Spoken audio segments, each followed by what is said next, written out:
Guys, tanawa gani ninyo guys. Ang parcel ni ate guys, kay dili mao ang sulod. So murag naka-experience na sila ni ate gud nga inani. That is why gipa-open sa niya yung parcel ay niya gipalakaw ang rider.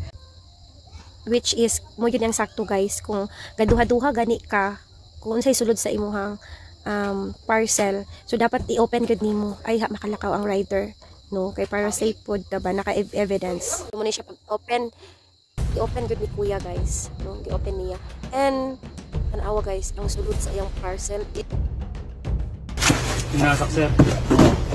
Hindi kaya lang bukas walang laman kita mo, tubig. Is empty nga bottle. Oh my god, grabe yun ang mga ginoo ko. Nasayop ka ni sila guys, nasayop baka ni sila og butang. Sharo nasad kaayo ba nga nasayop og butang sa item or gituyo gyud na niya. Grabe nasad kaayo mo gituyo na gyud ni guys, dili gyud ni sayop siguro gyud ni sayop pa. Kay grabe na gyud kaayo kan ang panahon. So careful gyud ta kaayo guys sa atong mga parcel.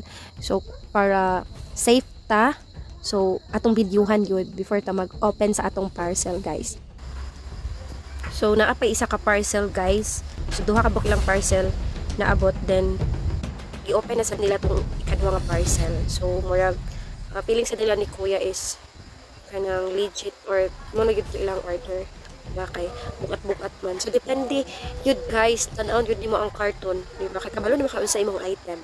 So dapat double check, then i-ask yun og permission sa rider nga imong i-open nila pud tayo ka magsuko-suko.